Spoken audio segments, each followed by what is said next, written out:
What is going on, everybody? It is your boy Nothing But Skills, and today I'm bringing you guys another division video. Today's video is going to be showing you guys how to maximize your flame turret on the build that you just saw me using at the very beginning. I created a flame turret that could hit up to 35,000 on NPC, and that's what I'm going to be showing you in this video, is how to fully maximize that flame turret with the right build. So we're going to break down that build video in just a second, but before we do, I just want to say thank you guys again for all the support. If you're new to my channel, first time watching the video, hit that subscribe button, hit the thumbs up if you enjoy this video, and if you have any questions after watching this video, use the comment section down below. So let's get into the build.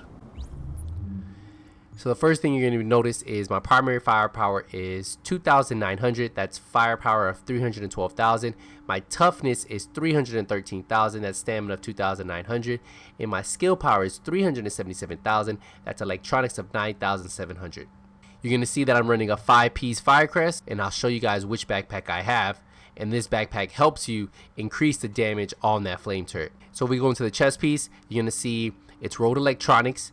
It has skill haste, it has health, it has increased kill XP. Now some of you might say, well, you can also, instead of having skill haste on here, put enemy armor damage, and that's also a good roll there. But I wanted to be able to get my skills back a little bit faster, and since I have high electronics, having some type of skill haste on here is going to help me get those skills back just a little bit faster. Now I am unlocking 5-piece bonus because I do have 5 classified Firecrest on, so set 2 bonus really isn't any bonus to the flame turret, but set bonus 3 is going to give me that 50% flame turret range and that 30% flame turret damage, so that's going to help my flame turret hit that much harder. And then of course, the 4-piece Firecrest, your weapon damage is increased by 15% against burning targets. It doesn't really affect our flame turret, but we'll still hit 15% harder. And then of course, set bonus 5, 5% flame turret range, and then 20% flame turret damage. So we have a total of 55% flame turret range, and then a total of 50% flame turret damage just by rocking the 5-piece Firecrest. Now for the mods, I'm running electronics mods with those 4% damage to elites. I'm gonna have 5 of these, so I'm gonna have 20% extra damage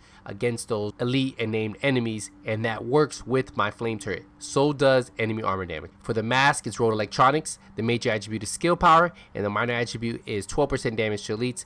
Now for the major attribute, I decided to roll skill power on here, and on every piece I could put skill power because I want to be able to have a hard hitting flame turret. So putting skill power where I can lets my flame turret hit that much harder, and then of course damage to elites throughout this build. For the mods, I'm running those electronics mods with 4% damage to elites. For the knee pads, it's rolled electronics. The major attribute is skill power, just like on the mask, and then the minor attributes are 16% damage to elites, burn resistance, disrupt resistance. The main 2 ones you need to have on here are the skill power and the damage to elites, because that's going to help you have that hard hitting flame turret.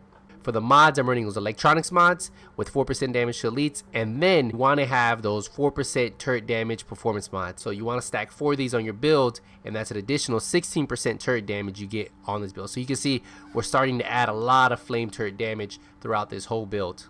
For the holster, I have skill haste on here. You can put health on here.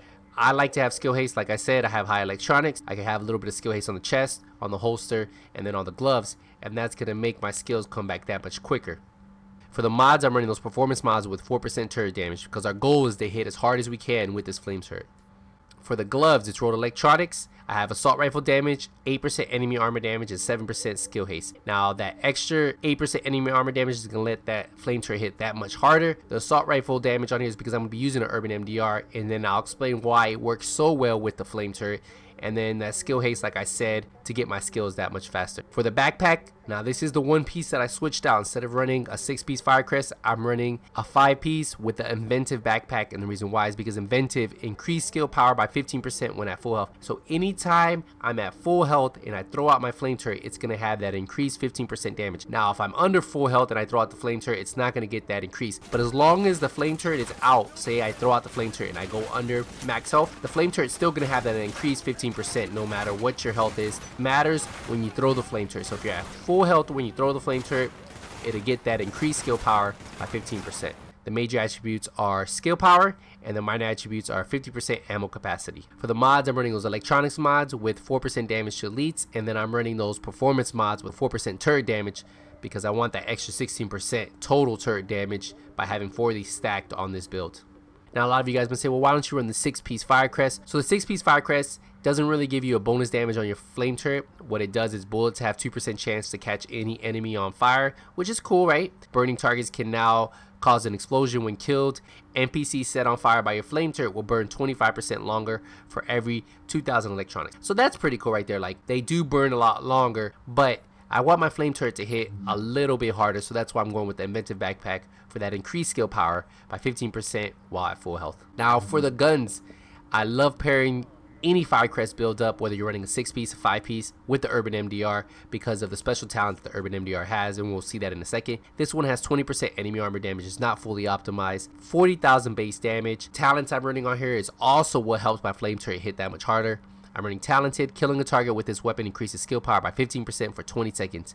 The effect does not stack. Killing a new target refreshes the timer. So your goal is you want to kill one NPC, and then once you kill that one NPC, then you throw out the flame turret, because that flame turret will then have that extra skill power. So you can see how the skill power starts to stack up and why the flame turret hits so hard at 35,000.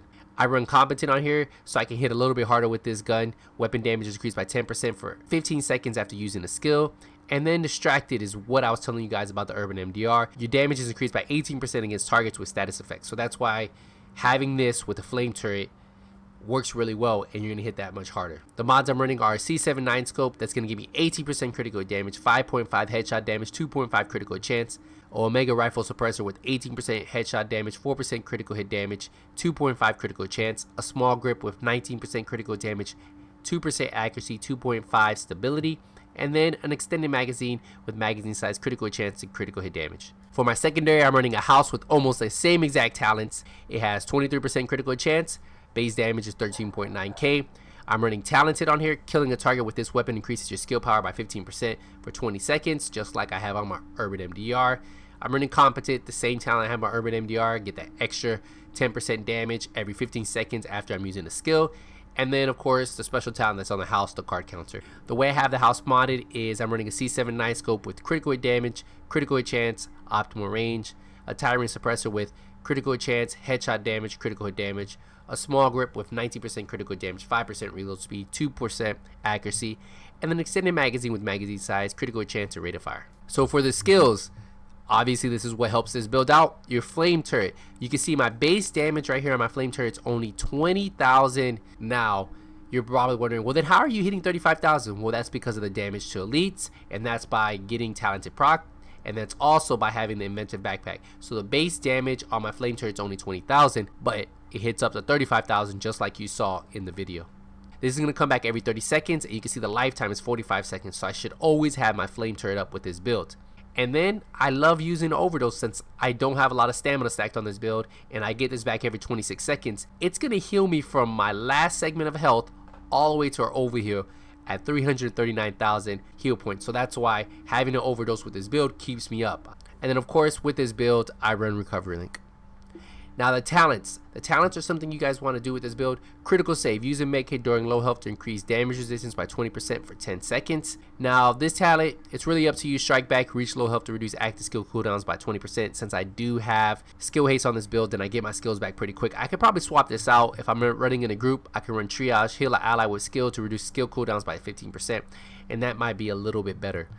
Now, Wildfire is one you always want to run with any flame turret. Applying burn to any target triggers a 30% chance per each target within 10 meter radius. That means everybody within that 10 meter radius has a 30% chance to catch on fire. And then the final talent, Death by Proxy. I do like having this on here, and I do swap it out sometimes, but the reason why is because if you destroy a hostile's deploy skill, to increase your skill power by 20% for 30 seconds. So if you do find an NPC that has a turret down and you destroy it, that's an additional 20% damage you can have when you throw out your flame turret. So you can see how your flame turret can hit a little bit harder. And that 35,000 that you saw me earlier didn't have this active. But yeah, this is how I run my flame turret when I don't want to run a 6-piece. I run it just like this. And if I'm in a group and we have a healer, man, it works even better because I don't really have to worry about healing too much. I can even swap out my skills if I really need to. But having that flame turret hit for 35,000, even when Death by Proxy isn't active, makes this build a really hard-hitting flame turret build. So this is the hardest hitting flame turret build you can do without having Death by Proxy active. Now if Death by Proxy is active, that 35,000 can go up. So 35,000 is pretty amazing and probably something you guys might want to try out, see if you guys enjoy it. I know a lot of you guys do like my flame turret build when I was running the 6-piece, but I think you guys might like this one more if you like letting your flame turret do a lot of the damage. Let me know what you guys think about this build. I've been messing around with a lot of builds, been trying to work on some PvE builds, PvP builds. So if you guys enjoyed this build, hit the thumbs up. If you have any questions after watching this video, use the comment section down below. Also remember, if you guys are looking for people to grind the global event with coming up next week, check out my Discord. I'll leave a link in the description. Thank you guys again. And remember, if you don't see me last stand, if you don't see me skirmish, if you don't see me in the dark zone, it's only a matter of time. Nothing but skills is out.